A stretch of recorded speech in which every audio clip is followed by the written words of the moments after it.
ಎಲ್ಲರಿಗೂ ನಮಸ್ಕಾರ. ನಾನು ನಂದಿನಿ. ನಾನಿವತ್ತು ದ್ವಿತೀಯ PUC ಕನ್ನಡ ಪರೀಕ್ಷೆಯ 2 ಅಂಕದ ಪ್ರಶ್ನೆಗಳ ಬಗ್ಗೆ ಮಾತಾಡ್ತಾ ಇದ್ದೇನೆ.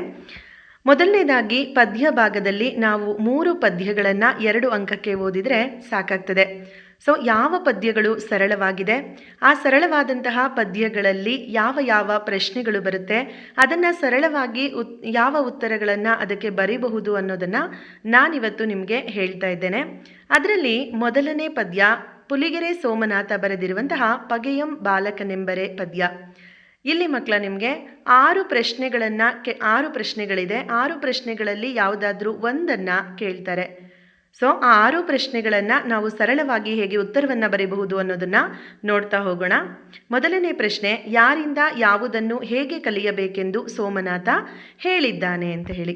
ಅದಕ್ಕೆ ಉತ್ತರ, ಕೆಲವನ್ನ ಬಲ್ಲವರಿಂದ, ಈಗಾಗಲೇ ತಿಳಿದಿರೋರಂಥವರಿಂದ, ಕೆಲವನ್ನ ಶಾಸ್ತ್ರಗಳನ್ನು ಓದೋದ್ರ ಮುಖಾಂತರ, ಕೆಲವನ್ನ ಬೇರೆಯವರು ಮಾಡೋದನ್ನು ನೋಡಿ ಕಲಿಬಹುದಂತೆ, ಇನ್ನು ಕೆಲವನ್ನ ಸುಜ್ಞಾನದಿಂದ, ಕೆಲವನ್ನ ಸಜ್ಜನರ ಸಂಘದಿಂದ ಕಲಿಬೇಕು ಅಂತ ಹೇಳಿ ಸೋಮನಾಥ ಹೇಳಿದ್ದಾನೆ.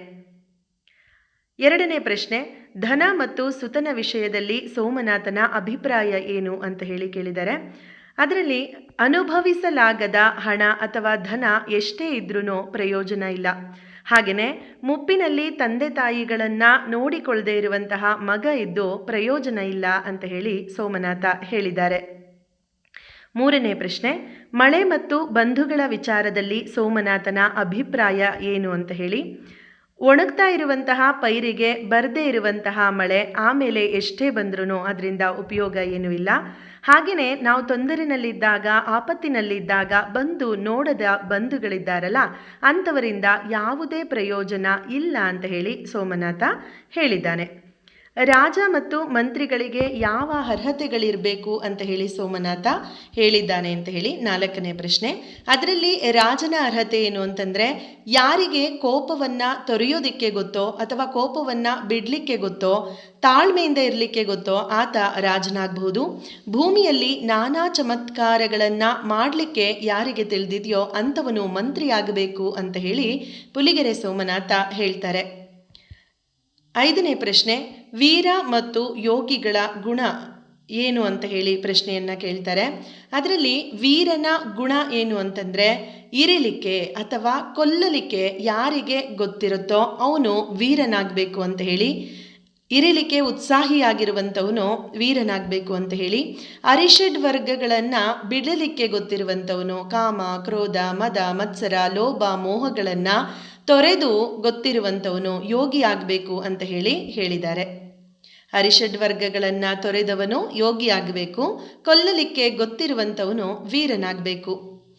ಕೊನೆಯ ಪ್ರಶ್ನೆ, ಶುಚಿ ಮತ್ತು ಸ್ವಾದಗಳನ್ನು ಕುರಿತು ಸೋಮನಾಥನ ಅಭಿಪ್ರಾಯ ಏನು ಅಂತ ಹೇಳಿ. ಹೊಟ್ಟೆ ಒಳಗೆ ಕೆಸರನ್ನು ತುಂಬಿಕೊಂಡು ಮೇಲೆ ನಾವೆಷ್ಟೇ ಸ್ನಾನ ಮಾಡಿದ್ರೂ ಶುದ್ಧಿ ಆಗೋದಿಲ್ಲ. ಹಾಗೆಯೇ ಕೆಟ್ಟವರು ಪಾಪಗಳನ್ನು ಮನಸ್ಸಿನೊಳಗಿಟ್ಕೊಂಡು ಮೇಲೆ ಸ್ನಾನ ಮಾಡಿದರೆ ಶುಚಿ ಆಗೋದಿಲ್ಲ ಅಂತ ಹೇಳಿ ಶುಚಿಯ ಬಗ್ಗೆ ಹೇಳಿದ್ದಾರೆ. ಹಾಗೆಯೇ ಬೇವಿನ ಹಣ್ಣನ್ನು ಬೆಲ್ಲದ ಪಾನಕದೊಳಗೆ ಎಷ್ಟು ದಿನ ಇಟ್ಟಿದ್ರೂ ಅದು ತನ್ನ ಕಹಿಯನ್ನು ಬಿಟ್ಟು ರುಚಿಯಾಗೋದಿಲ್ಲ, ಸಿಹಿ ಆಗೋದಿಲ್ಲ. ಜಗತ್ತಿನಲ್ಲಿ ನಿರ್ಮಲವಾದಂತಹ ಮನಸ್ಸೇ ನಿಜವಾದ ನೈರ್ಮಲ್ಯ, ಶುಚಿ ಅಂತ ಹೇಳಿ ಹೇಳಿದ್ದಾರೆ ಪುಲಿಗೆರೆ ಸೋಮನಾಥ. ಈ 6 ಪ್ರಶ್ನೆಗಳಲ್ಲಿ ಒಂದು ನಮ್ಮ ದ್ವಿತೀಯ PUC ಪ್ರಶ್ನೆ ಪತ್ರಿಕೆಯಲ್ಲಿ ಖಂಡಿತವಾಗ್ಲೂ ಇರ್ತದೆ ಮಕ್ಕಳ. ಇವನ್ನ ನೀವು ಅಭ್ಯಾಸ ಮಾಡಬಹುದು.